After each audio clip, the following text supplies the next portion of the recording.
휴대폰한 대로 감당할 수 있겠니?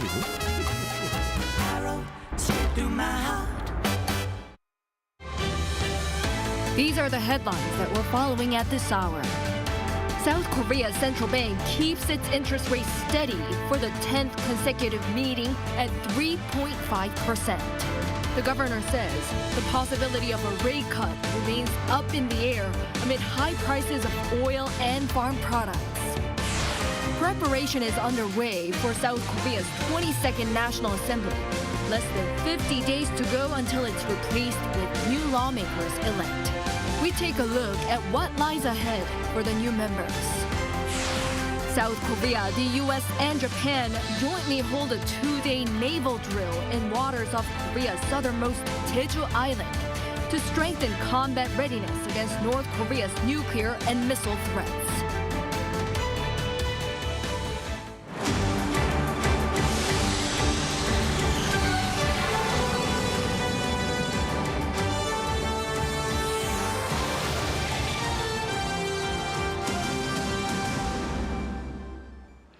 Good evening. It's 9 p.m. here in Seoul.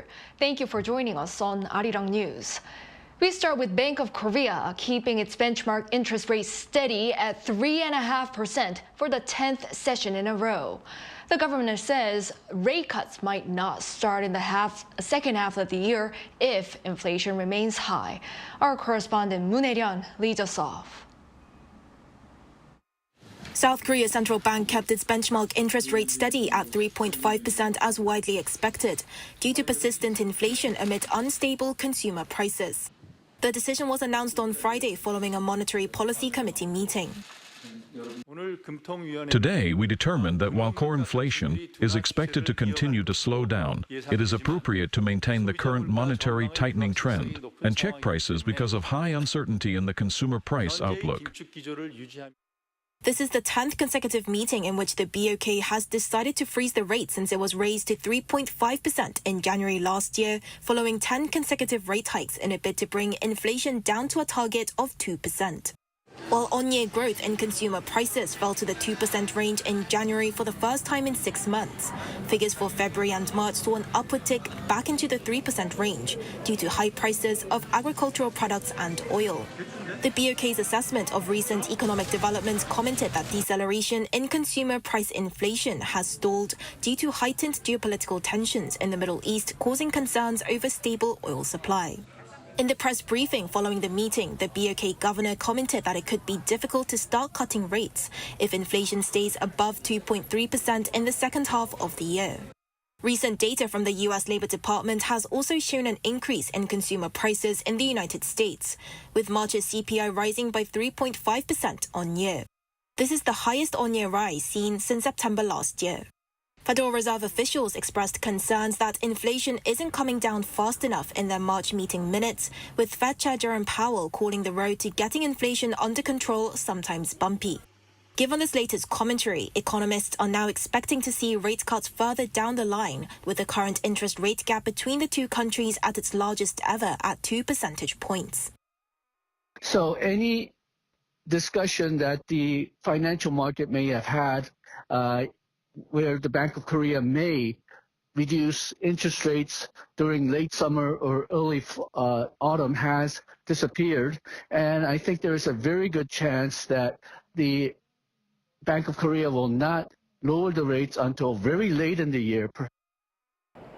The BOK expects to have a more solid outlook for the year next month, but for now it will maintain its restrictive policy stance until it is more confident that prices are going down. Moon Hae-ryun, Arirang News. Following the Liberal main opposition's landslide victory in the general election, President Yoon is reportedly preparing to deliver his official stance next week. After a string of senior-level resignations, their replacements are also being talked about. Our presidential office correspondent Oh Soo-young reports. President Yoon Suk-yeol is planning to make an official statement early next week after his ruling People Power Party saw a crushing defeat at Wednesday's general election. The mood is somber here at the Yongsan presidential office as the Yoon administration recalibrates its approach to governing the country. The overwhelming opposition majority voted into Parliament deals a heavy blow to the administration's ability to steer the course of state affairs over the next 3 years. Speaking to a local newswire Friday, a presidential aide said Yoon's office is working to deliver an official stance on the outcome of the election. This comes after Yoon initially released a brief comment Thursday through his chief of staff, humbly accepting the will of the people and vowing to reform the management of state affairs while focusing on policies to boost the economy and people's livelihoods.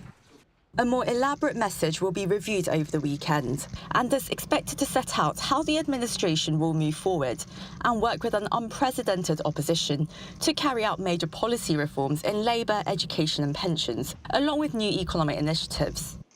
The top office will also decide how the president will communicate the message, not ruling out a press conference, as observers call for a more open style of governance that seeks public consensus. To carry out a full reform, Yoon's office has hinted there will be an overhaul of senior figures in the administration after the Chief of Staff, all senior secretaries and the Prime Minister offered to resign on Thursday morning.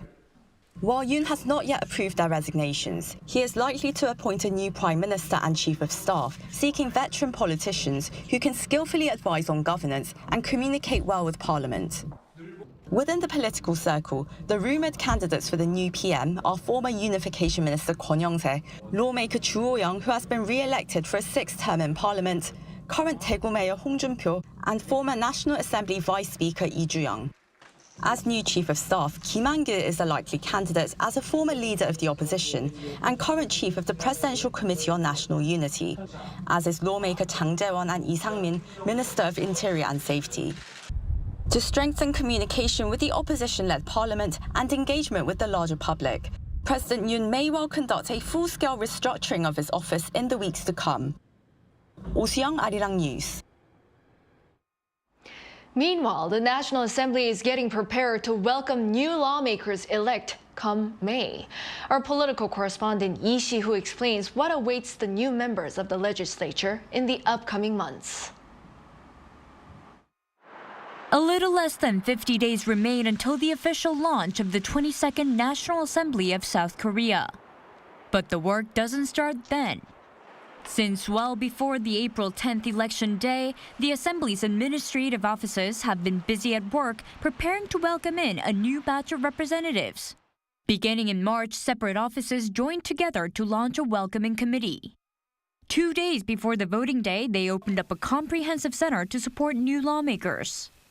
Once the 300 new members of parliament were decided, the center began processing lawmaker registrations, providing guidance that will help those newly elected during the next 4 years. May 30th is the official launch date of the new assembly. This is when the preparation for the first extraordinary session begins. The first plenary session, a gathering of the full chamber, is scheduled for June 5th. If the meeting convenes as scheduled, the Assembly will vote in a speaker and 2 deputy speakers to lead them through the first half of their 4-year term. All members will be sworn in and the new speaker will give an opening speech. The president may also address the chamber. On June 7th, members will be appointed to respective standing committees based on their expertise and knowledge. These dates are outlined by the National Assembly Act. But many previous assemblies have pushed back their schedules due to clashes in opinions between the respective camps, especially as they appoint new committee leaders.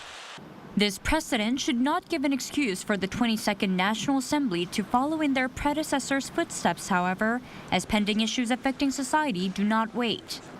Lee Si-hoo, Arirang News. Moving on to the ongoing walkout by doctors protesting the government's plan to increase the medical school enrollment quota. The Ministry of Health will be dispatching more physician assistant nurses to general hospitals to fill the void created by trainee doctors. According to the ministry on Friday, around 2,700 PANs will be additionally deployed to assist the just under 9,000 nurses in this discipline, working in hundreds of general hospitals nationwide as of late March. The ministry also said it'll be educating those PANs starting next Thursday. It added that it'll be providing additional support so that the burden on working medical staff will be lowered. South Korea, the US, and Japan conducted a joint naval drill for 2 days in waters off Korea's Jeju Island to better tackle nuclear and missile threats from North Korea. In a rare move, a US nuclear-powered aircraft carrier was open to the media. Our Choi Min-jung reports. Thursday afternoon in international waters south of Jeju Island. An aircraft carrier crew signals a U.S. Fa-18 Super Hornet fighter jet for liftoff from the USS Theodore Roosevelt, a nuclear-powered aircraft carrier in the U.S. Navy fleet. The jet soars into the sky in just 3 seconds, pouring billows of smoke and tremendous heat. Around 5 fighter jets quickly took off one after another within a couple of minutes. South Korea, the U.S., and Japan kicked off a 2-day naval drill on Thursday involving 6 warships. Alongside Washington's Theodore Roosevelt aircraft carrier, Seoul's Aegis destroyer Sohae-ryu Seongnyeong, and Japan's Ariake-class destroyer participated in the training. The trilateral drill is part of the 3 countries' multi-year training initiative, which was jointly established during the Camp David Summit last year. The drill was focused on strengthening joint response capabilities amid escalating nuclear and missile threats from North Korea. While we're here, we're working on increasing our tactical proficiency. Specifically, we're working on undersea warfare exercises. We're working on maritime interdiction operations. We're working on search and rescue operations. We are working to better communicate and share data, all of which better prepare us for a crisis in the region or in a contingency within the region. And in a rare move, Washington decided to give access to the nuclear-capable aircraft carrier to members of the media from South Korea, the U.S., and Japan at the same time. It's the first time media has jointly covered a maritime drill involving the 3 countries since the Camp David Summit held last August. The commander of the Carrier Strike Group 9 said the 3-way training was well-planned and well-coordinated. It's an opportunity to work with the other navies in the region. It's an opportunity to learn about them and put names to faces. South Korea's Navy stressed the drill was a great opportunity to increase the Allies' ability to counter North Korea's advancing nuclear and WMD threats. Choi Min-jung, Arirang News. The International Atomic Energy Agency Task Force will visit Japan from April 23rd through 26th to inspect the radioactive wastewater being discharged into the ocean from the Fukushima nuclear power plant. That's according to the Japanese government on Friday. While Tokyo Electric Power Company plans to release an addition of over 54,000 tons of wastewater from this month until March 2025, the Japanese government says it'll continue sharing necessary information with the IAEA and asks for understanding from the international community regarding how it's handling the discharge. The task force, consisting of 11 specialists from countries including Korea, China, and the U.S., inspected the wastewater discharge last October as well. An agreement on supply chains under the U.S.-led Indo-Pacific Economic Framework for Prosperity is set to take effect in Korea next week. It's expected to help alleviate supply chain risks. Our Bae Eun-ji has more. An international agreement on supply chain resilience among Indo-Pacific countries will take effect in South Korea next week as part of the country's efforts to reduce risks in securing critical materials. Seoul's foreign ministry announced on Friday that the Indo-Pacific Economic Frame Agreement relating to supply chain resilience will officially enter into force starting April 17th. The deal, led by the U.S., allows member states to request and provide joint assistance through a crisis response network in case of a supply chain crisis. South Korea is the 6th country to ratify the agreement, following the U.S., Japan, Singapore, Fiji, and India. This is expected to help the country better respond to supply chain risks caused by trade restrictions from China. In 2021, South Korea suffered major disruptions to its logistics networks after China suddenly halted its urea exports. Urea solution is used in diesel vehicles, mostly cargo trucks, to cut emissions, and a dire shortage of the material led to serious disruptions in commercial transport and industries. South Korea had to fly a military oil tanker to Australia to airlift thousands of liters of urea solution. Since then, the Korean government has been pursuing a project that focuses on securing raw materials and diversifying supply chains of 16 items that the country has a heavy reliance on China, including graphite, magnesium, and urea solution. Imports from January to October last year showed the dependence on China for magnesium was 99.4%, natural graphite was 97.7%, and urea solution was 90.3%. The South Korean government says the new IPEF supply chain agreement will boost the country's capability to respond to supply chain threats. But there are also concerns that signing the U.S.-led deal could possibly provoke China. 배은지, Arirang News. Iran is reported to be preparing for a direct attack on the southern or northern part of Israel, possibly on Friday or Saturday. That's according to an exclusive report by the Wall Street Journal, quoting a U.S. official. It is said to be a retaliation against the alleged Israeli attack on the Iranian consulate in Syria on April 1st. However, an Iranian official said that a final decision has not been made. While the defense minister of Israel said there would be a response to any Iranian attack, the U.S. is reported to have requested countries such as China to persuade Iran not to strike Israel.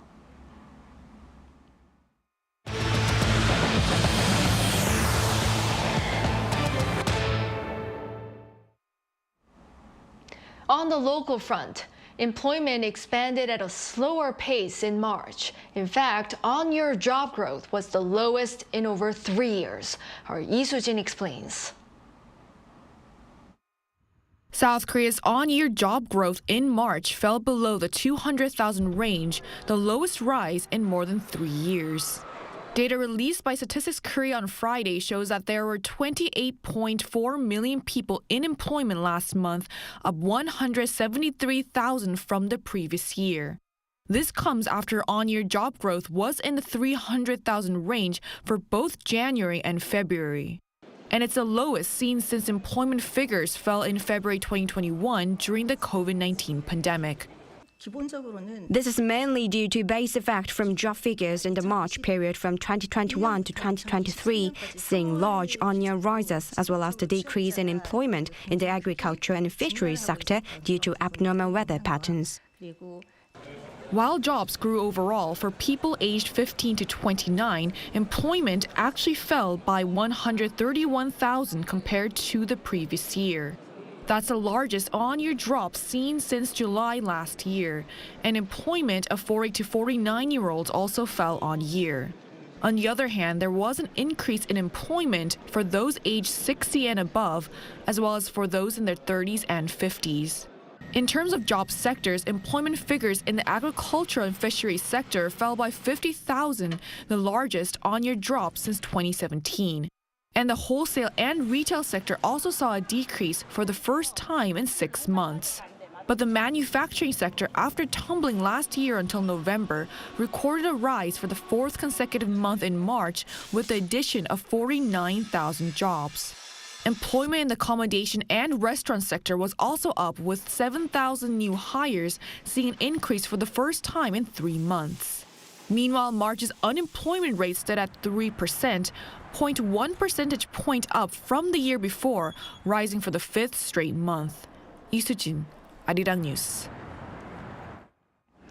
South Korea and the United Kingdom are co-hosting the AI Seoul Summit from May 21st to 22nd. That's according to the top office on Friday, adding that this is a follow-up to the AI Safety Summit held in England last November. This upcoming summit is about promoting innovation and fostering inclusivity and mutual prosperity on top of safety. It'll invite leaders from around the world virtually on the same day, first day, with in-person meetings among ministers on the second day in Seoul. After the summit, there will be an AI Global Forum to work on establishing AI global governance. In other news, the fourth installment of the action film franchise, The Roundup, is soon to be released on April 24th, and even before it hits local theaters, it has already set pre-sale records for the series. Starring actor Ma Dong-seok, also known as Don Lee, The Roundup Punishment has been pre-sold to 164 countries. Previous installments, The Roundup and The Roundup No Way Out, have been pre-sold to 132 and 158 countries, respectively. The film received attention for having been invited to the Berlin International Film Festival in February, having had its global premiere at the festival as part of the special gala section. Today is the beginning of Library Week here in Korea. Since last year, April 12th has been designated as Library Day, followed by a week-long celebration to raise awareness and appreciation for books and libraries nationwide. Korean literature has been drawing attention on the global stage lately, with some even calling it the K-book phenomenon. Our culture correspondent Song Yu-jin looks into what sets Korean books apart. 2024 has so far been a great year for Korean books. Last month, Kim Hae-sun became the first Korean author to win the U.S. National Book Critics Circle Award. Lee Gumi achieved another first for Korea by being shortlisted for the prestigious Hans Christian Andersen Award, while 3 Korean picture books won trophies at the Bologna Ragazzi Award. Novelist Hwang Seok-young's Mater 210 has also been shortlisted for the 2024 International Booker Prize. This success stems from Korea's decades-long efforts to export its literary works. Since the 2000s, we've seen a surge in Korean literature exports, especially after Arthur Hangang's 2016 Man Booker International Prize win. The evidence is domestic publishers establishing dedicated departments dealing with copyright and intellectual rights of Korean authors, an increase in contracts with major overseas publishers, and minimum guarantees for Korean authors soaring from 4 to 6 digits. The numbers don't lie. Translation requests for Korean literature to the Literature Translation Institute of Korea jumped more than 20-fold in 2023 compared to 2014. What makes Korean literature appealing is the blend of distinctive, yet relatable themes. Korean literature offers a unique perspective shaped by Korea's historical, political, and societal contexts, such as it being a divided country, which attracts international readers eager to explore something new. Many readers often try out Korean literature through their love of Korean dramas and films. But what attracts them is how authors incorporate relatable themes like human rights, environmental issues, and challenges facing the younger generation into their unique storytelling. But captivating themes aren't enough. Skillful translation is a must to captivate international readers. A great translation preserves the emotional depth of the original by understanding both the author's narrative and the nuances of the target language and culture. That's why the Literature Translation Institute of Korea has been running its Translation Academy since 2008. Notable graduates include Sora Kim Russell and Youngjae Josephine Bae, the translators of Mater 210, as well as Anton Hall, who translated Chung Bora's Booker Prize-nominated work, Cursed Bunny. Looking ahead, as the majority of translated Korean works are currently commercial fiction, introducing long-standing classics could ignite even more curiosity and interest in Korean literature.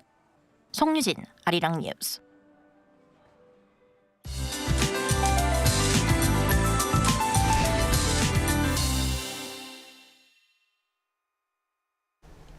Sunny and warm weather continued in most parts of the country today. The temperature in Seoul moved up to 24 degrees Celsius during the day, feeling like early summer already. Tomorrow will be warmer than today, with daily highs jumping up to 27 degrees in Seoul. However, the daily temperature difference is around 15 degrees. Please take care of your health. The air continues to be dry every day. Therefore, dry advisories are in place in various parts of the central region, including Seoul, Eastern Gyeonggi-do Province, Wonju in Gangwon-do Province, and Cheongju in Chungcheongbuk-do Province. Forest fire crisis warnings are also maintained at a warning level in most parts of the country. Be careful not to cause any fire accidents. Tomorrow, Seoul, Gwangju, and Busan will start off at 13 degrees. Daytime temperatures will move up to 27 in Seoul, Chuncheon, Daejeon, Daegu, and Gyeongju.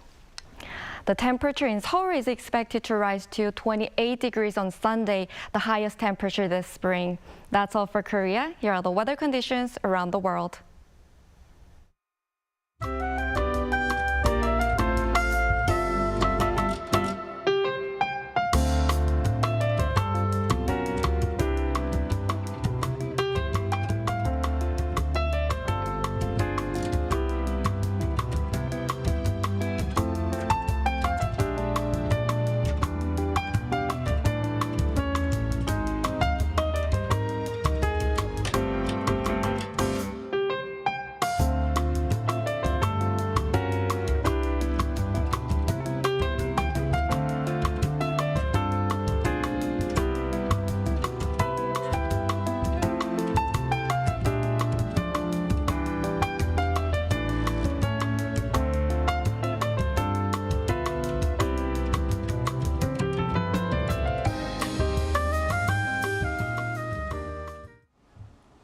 That is all for this newscast. Thank you for watching. We'll be back at 10 p.m. with the AI headline news. Have a great weekend.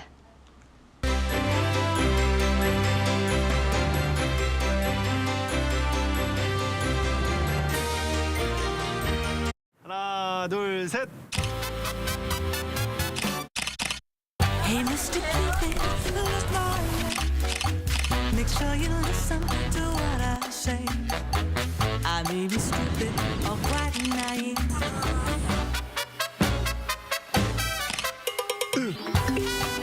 끝없이 쏟아지는 포토 스팟. 휴대폰 한 대로 감당할 수 있겠니?